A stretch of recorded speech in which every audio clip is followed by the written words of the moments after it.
Salut! Le 12 novembre 2019, la vie de Beau bascule lorsqu'il signale à la police la disparition de sa femme Jennifer enceinte. Elle est partie le matin au travail et elle n'est jamais arrivée à destination. Les policiers mènent l'enquête, mais ils ne vont pas tarder à découvrir que derrière l'image parfaite d'un couple heureux et aimant se cache une vie de secrets, de mensonges et de trahison. Jennifer naît le 20 novembre 1990 à Overland Park. Elle grandit heureuse, entourée de ses parents, Mac et Robin, ainsi que de son frère. C'est un enfant souriante et plein de vie. Elle a toujours été bien intégrée au sein de différentes écoles qu'elle a côtoyées. C'est une fille qui est très sociable et qui a beaucoup d'amis. Après avoir obtenu son bac, elle s'inscrit à l'université de Missouri afin de suivre ses études en génie chimie. C'est là, à tout juste 20 ans, elle rencontre celui qui va faire basculer sa vie. Cet homme s'appelle Beau Rothwell. Les deux étudiants participent au même groupe de travaux dirigé à l'université de Missouri. Beau est immédiatement charmé par la personnalité de la jeune femme. Jennifer est une jeune femme extravertie.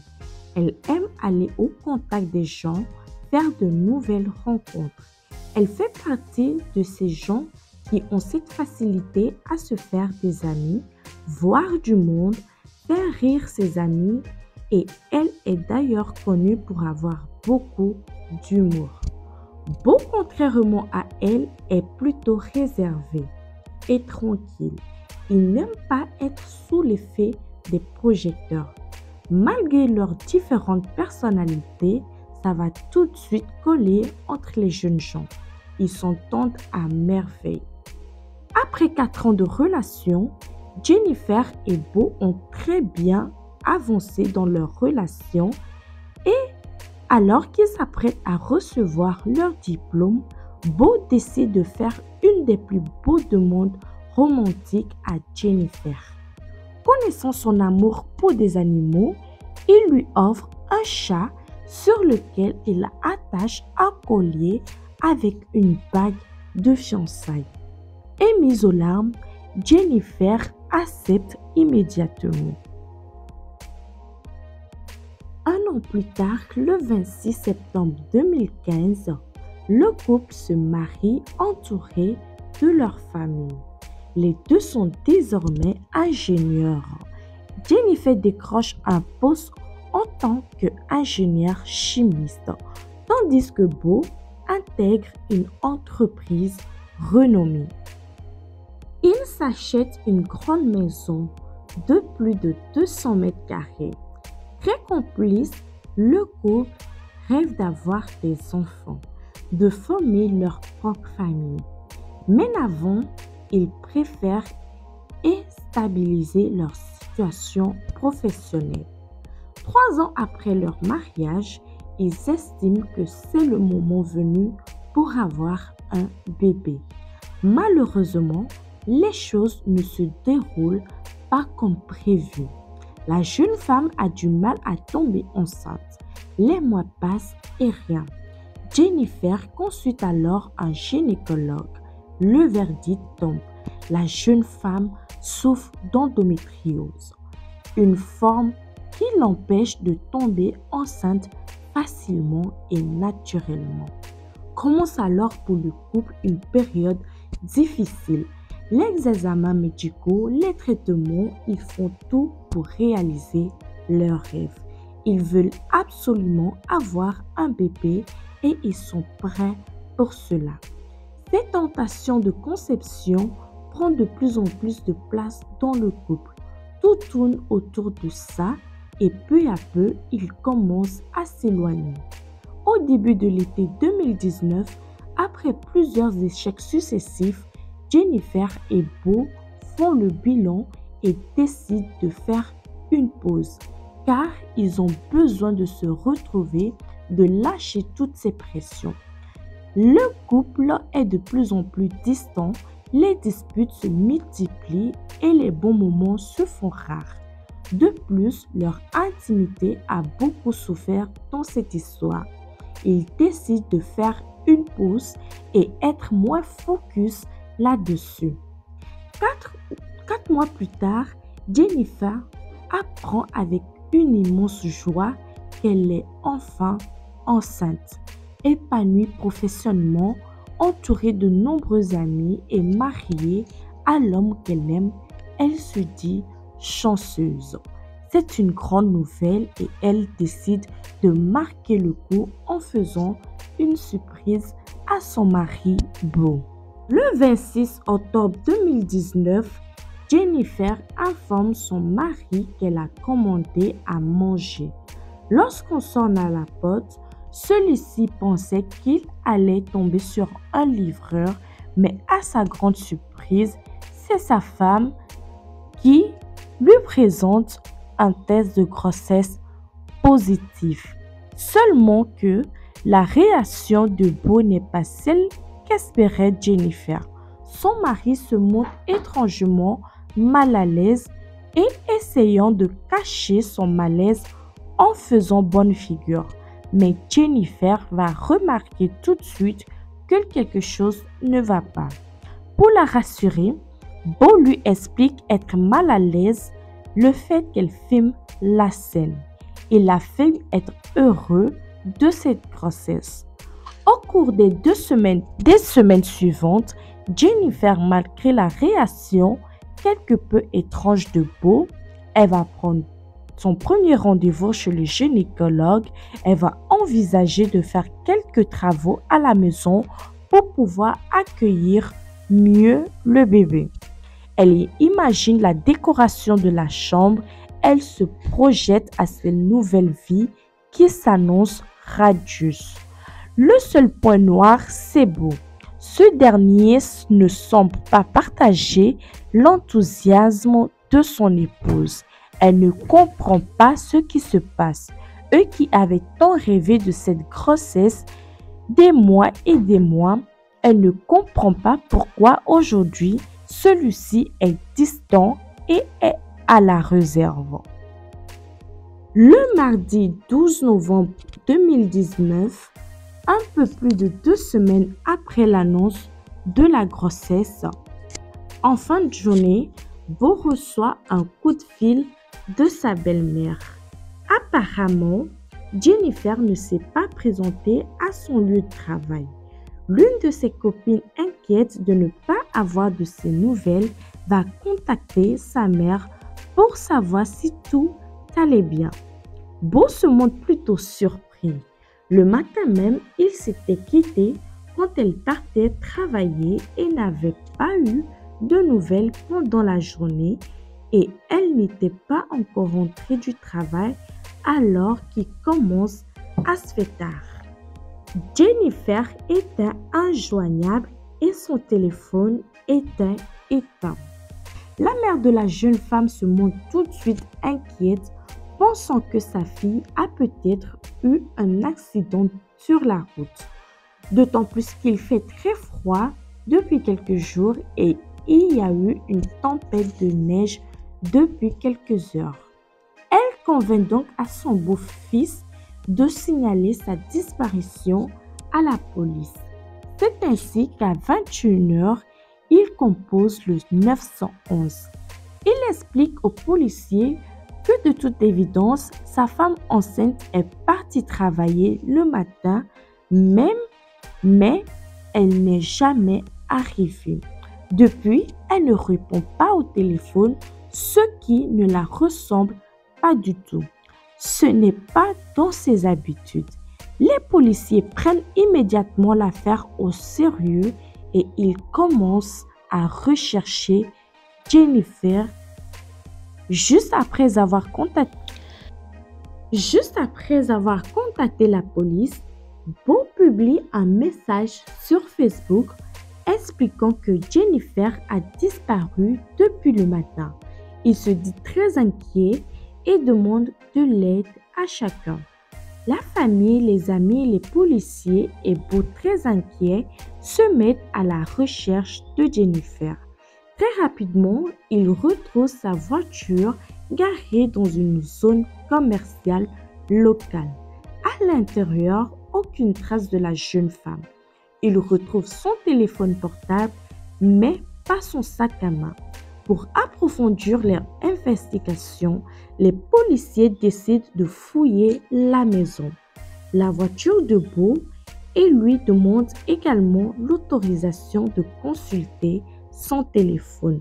Mais malheureusement, le mari inquiet refuse tout.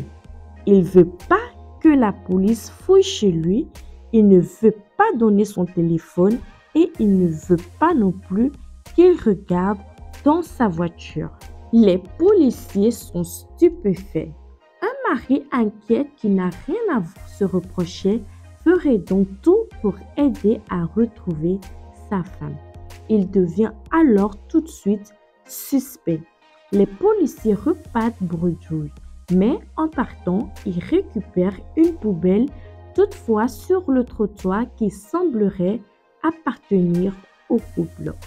À l'intérieur se trouvent des récipients de produits de nettoyage vides, ainsi que des gants en caoutchouc, des serviettes en papier et le ticket de caisse provenant d'une épicerie du coin le jour même. Le lendemain, le 13 novembre, la police revient avec cette fois-ci un mandat de perquisition. Dans la camionnette de Beau, il détecte tout de suite une forte odeur de javel. Il trouve également une autre bouteille de produits ménagers vide. Dans le garage, il constate qu'une partie de la moquette est mouillée et elle sent fort la javel. Sur celle-ci, on distingue une grosse tache rouge et un ventilateur se trouvant à proximité. Il est orienté vers la tache. De plus, alors qu'il fait très froid dehors, la fenêtre est grandement ouverte, comme s'il essayait de faire vite sécher la moquette. Après ces étranges découvertes, la police demande de se soumettre à un test ADN, ce qu'il va refuser encore une nouvelle fois. Il sera placé en garde à vue pendant 24 heures pour suspicion ou falsification de preuves.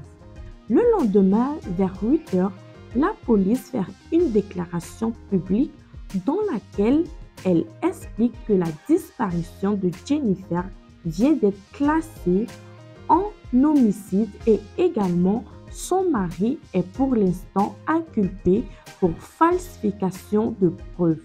Lorsque, après qu'une vidéo de surveillance le montre à la nuit précédente en train d'acheter de l'eau de javel et des gants, il avait la preuve qu'il essayait de faire disparaître du sang dans le garage. Le vendredi 15 novembre 2019, les policiers n'ont toujours aucune trace de Jennifer et Beau comparaît devant le juge. Alors que dans un premier temps, il avait une caution de 100 000 $ à payer pour falsification de preuves, à présent, le jeune est accusé de meurtre au second degré. Le juge augmente alors sa caution à 500 000 $. Son passeport a également été saisi et il a pour également interdiction de s'approcher de la famille de Jennifer. En effet, la grande quantité de sang retrouvé sur la moquette est bien le sang de Jennifer. Les policiers ont pu faire la comparaison avec l'ADN de ses parents.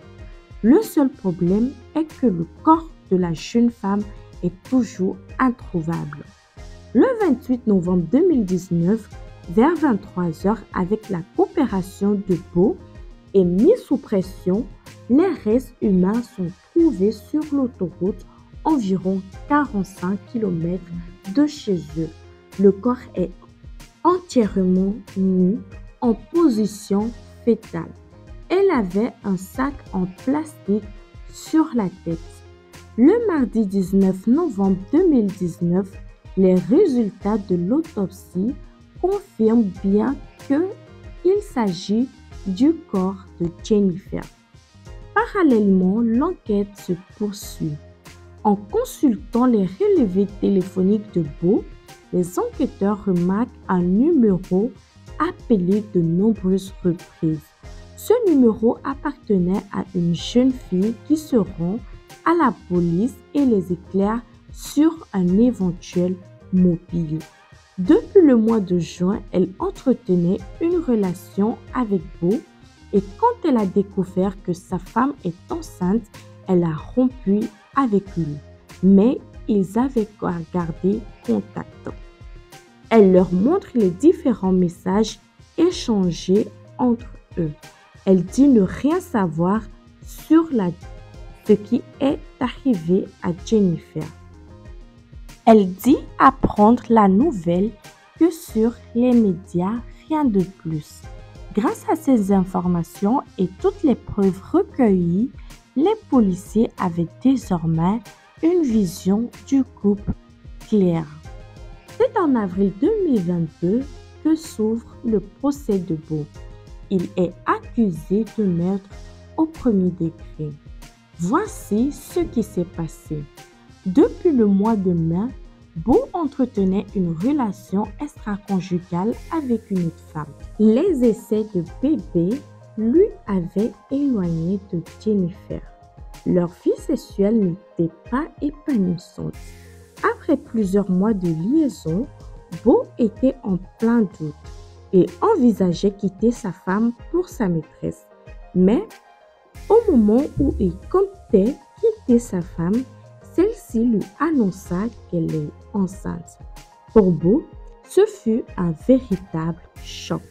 Le lendemain de l'annonce, ébranlé, il envoyait à sa maîtresse « Je suis sous le choc. J'ai l'impression que tout s'effondre autour de moi. Une partie de moi ne veut pas de cette grossesse. » Le jour suivant, il avait mis fin à sa relation avec sa maîtresse. Mais l'un comme l'autre n'avait pas réellement rompu.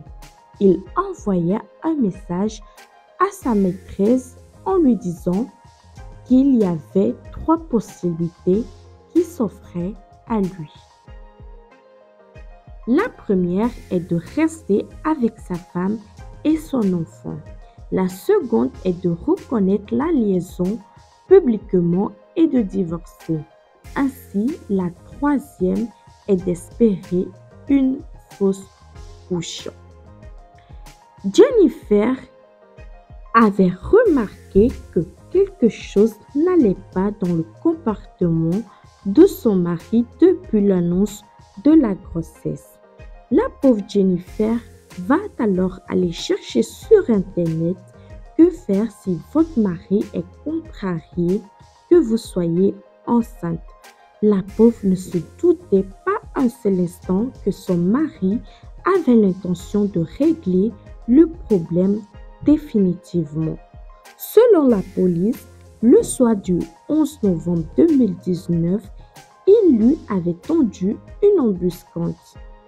Alors qu'elle se trouvait près des escaliers menant au garage, il l'avait violemment frappée à la tête avec un objet non identifié. La jeune femme aurait pris pour tuer et il l'aurait nouveau frappée une seconde fois en la faisant tomber dans les escaliers. Il aurait ensuite laissé se vider de son sang. Une fois morte, il l'avait entièrement déshabillée et lui avait mis un sac sur la tête. Il avait ensuite chargé le corps dans sa voiture avant de l'abandonner entièrement nue sur le bord d'une autoroute, ce qui témoigne du peu de considération et de respect qu'il n'avait pas pour elle. Le procureur n'a pas hésité à montrer les photos du corps de la jeune femme et l'émotion était à son comble. Certaines personnes n'ont pas pu retenir leurs larmes. Bo avait bel et bien tué sa femme, mais le meurtre n'était pas prémédité. Il avait agi par passion. Le troisième jour du procès, il va à la barre raconter sa version de l'histoire. Il admet qu'à la fin du printemps, son couple avec Jennifer battait de l'aile et il avait alors entrepris une liaison. Cependant, il avait appris la grossesse de sa femme et il avait rompu avec sa maîtresse. Depuis, il s'était projeté avec Jennifer.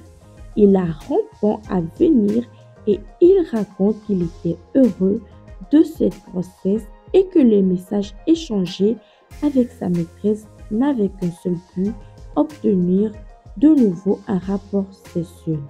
Il explique à la barre qu'il lui mentait lorsqu'il disait espérer d'une fausse couche et de son épouse. Le procureur lui demandait alors ce qu'il entendait dans ses messages lorsqu'il disait à sa maîtresse espérant une fausse couche ou autre. Mais à cette question, Bo préfère garder le silence. Puis, il reprit son récit du 11 novembre. Dans la soirée rongée par la culpabilité, il avait décidé de soulager sa conscience et d'avouer qu'il avait eu une liaison. Malheureusement, les choses ne s'étaient pas déroulées comme prévu. Alors qu'ils étaient assis à la table de la cuisine, après cette douloureuse révélation, Jennifer était devenue très agitée. Elle criait, elle voulait savoir avec qui il couchait. Seulement, en refusant de lui dévoiler l'identité de sa maîtresse, Jennifer le regardait droit dans les yeux et elle lui avoue que de toute façon, le bébé qu'elle portait dans son ventre n'était pas à lui. Fou furieux, il s'est passé ce que vous connaissez déjà. Le verdict tombe après 3 heures de délibération. Bo fut reconnu coupable de meurtre au premier degré et condamné à la prison à perpétuité. La famille de Jennifer s'est dit malgré la douleur être soulagée. Le mari de leur fille, celui en qui ils avaient placé leur confiance, celui qui les avait tout trahi, finira ses jours derrière les barreaux. Merci d'avoir regardé la vidéo. N'oubliez pas de vous abonner et d'activer la cloche de notification.